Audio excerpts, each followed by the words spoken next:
Fletch, do I have to call you boss? A lot of the players have found that difficult, so I've just kept it to Fletch. Have they, yeah? Yeah, definitely. Tom Heaton called me an old nickname today, and then I pulled him up on it, and he was devastated. And Bruno's been taking the mick out of him all day because of it. No, the lads are comfortable calling me Fletch, so yeah, it's not quite boss yet. No, I mean, obviously we used to call the... There's only one boss. He was the boss, wasn't he? He was. What's that been like transitioning? Obviously, you know, like as from a player, now you're in charge. You know, so it's obviously completely different. How have you found that transition?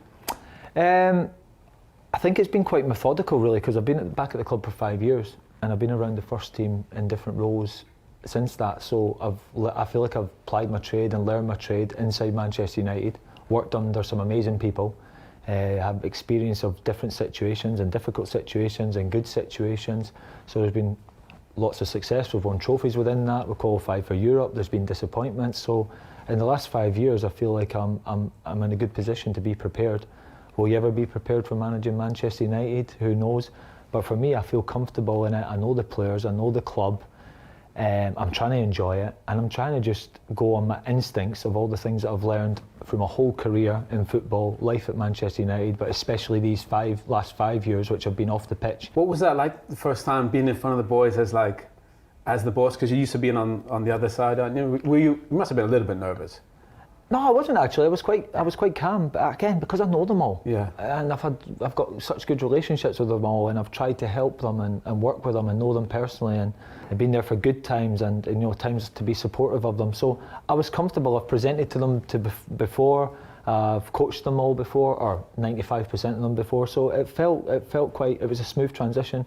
I felt comfortable, and I said, I'm confident in what I do, and I just clicked into gear. There was no time to think, really. I didn't have much time to prepare or think, so I think that helped me as well. The fact that I was just off my instincts and do what I do what I think is Manchester United, prepare the team in my beliefs, which are in correlation with the club's, and the fact that I've had 6 months coaching the under-18s, where I've been preparing my team for games every week. I've just continued that over to this environment.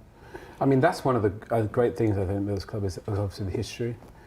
Do you kind of tap into that? Was that simple to see, like, in the first game, Burnley away, we're going to go back to the back four? Was that quite straightforward for you? Yeah, really straightforward, because it's what I know. It's what I played in at the club. So for me, it was very, very comfortable to go back to that.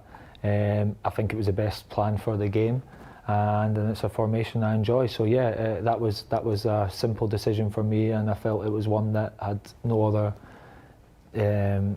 consequences really, other than it was the best plan for the game, and it's something that I'm comfortable with, and it's something I've been coaching for the last 6 months, day in, day out.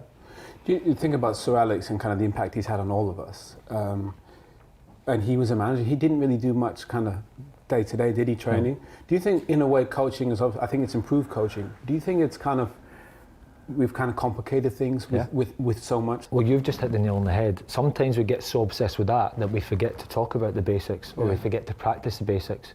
The basics are the things that win you the games. The tactics and the game plans are really, really important. But if you don't know the basics, that means nothing. So you have to make sure the basics and the fundamentals are always there. And then hopefully the tactics and the players' individual brilliance can come out and win you the game. But they're non-negotiables for me, and I talk about that to the players constantly. Big thing about me is put them into a structure, have an idea, recognise what the opposition do, but prepare them too. My opposition can do different things as well, so they have to be aware to make their own decisions. So I think giving them a framework, giving them some ideas, but ultimately having a principle of whether breaking lines quickly, playing forward quickly, running forward, recognising where the jumps and the presses come from. How do you find the spare man off the back of that? Is it through a direct pass? Is it through a bounce? Is it through a connection? Are we dragging them to one side to switch play to speed up to attack?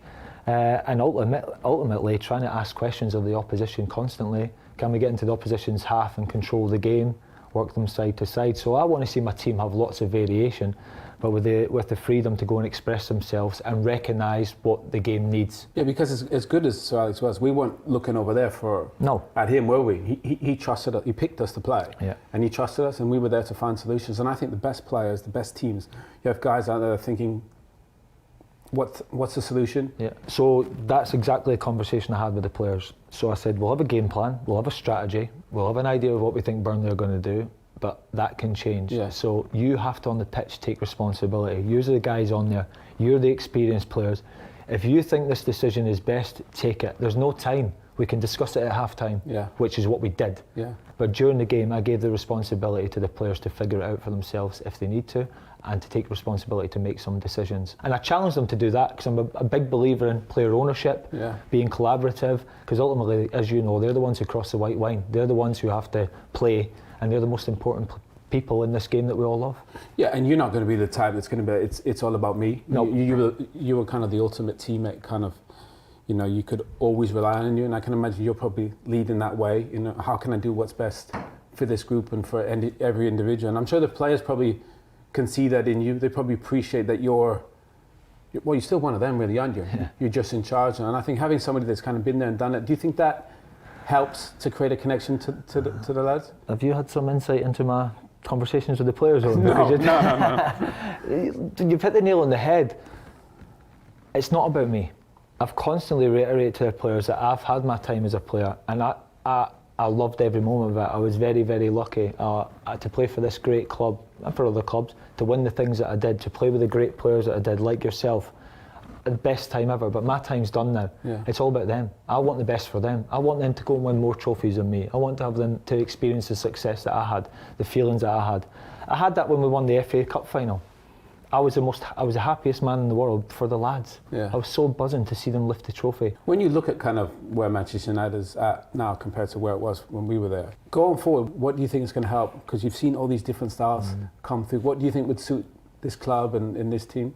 Well, I think that's not my decision, and I trust the people who are going to make that decision. Yeah. I think we've got good people, and I think they'll make the right decision for what's best for Manchester United. It is. We hope it's an evolved, modern-day version of what we experienced. Yeah. I think what we experienced was special. I think playing forward, running forward, fast, exciting, attacking football, but also knowing how to sit in, be hard to beat, to dig out a result and to hit teams on the counter-attack. There is a lot more game plan, tactical elements today, but hopefully we could have a hybrid version of a real modern, fast, exciting, attacking brand of football, which is the club is synonymous with, the things that the fans want, lots of young players into the team. That's the history of this club. That's what, when I think back to our team, when it was at its best, it was literally you could play any team in any style, any weather, any pitch, and it didn't matter. You know, we could find solutions. And I think having that, not being so set on one thing, actually being so flexible I actually think is a huge strength, because you can play any game, any way, any time. I agree. I think we had a mindset of if you want a football match, we'll try and outplay you. Yeah. But if you want to fight, we'll outfight you. Yeah. If you want to battle, if you want to outrun, we'll outrun you. We would find a way to win the game, and we'd be comfortable in playing a way to win that certain game. Go direct at times if you need to. But I think we're seeing that in football in general now. There's a lot more long balls, a lot more direct play. The game's evolving constantly, so you just have to be ahead of the cycle, really, or be very relevant, or look at what the next trends might be and what might be coming.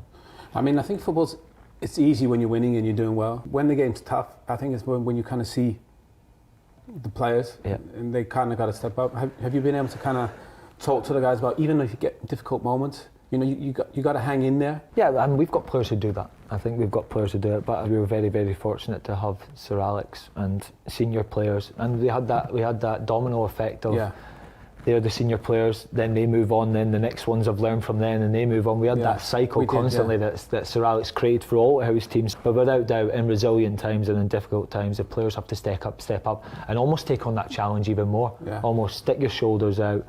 I play for Manchester United, look at that badge on your chest, be really proud. You're here for a reason, because you're a good player. Stick your chest out in adversity and go and prove people wrong. Ultimately, you've got to do that. Deal with all the disappointment, the frustrations, and go and prove people wrong. Wow, I want to wish you all the best. Thank you, I'm absolutely delighted.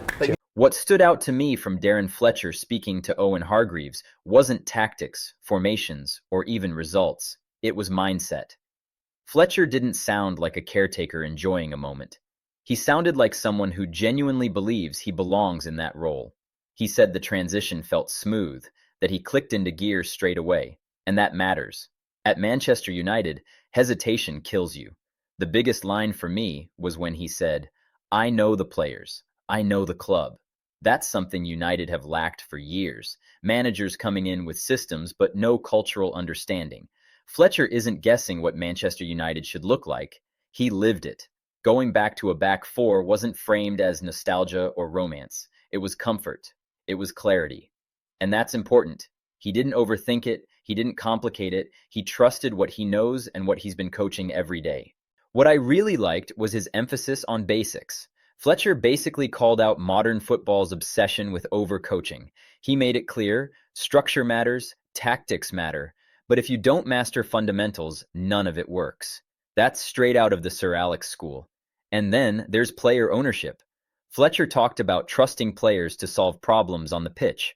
That's a massive contrast to the micromanagement we've seen at United. It's not about controlling every pass. It's about empowering leaders. Is he ready to be permanent Manchester United manager? That's a separate debate. But what this interview showed is that Fletcher isn't pretending. He's not playing a role. He's calm, grounded, and deeply aligned with what this club is supposed to be. For a club crying out for identity, that alone is refreshing.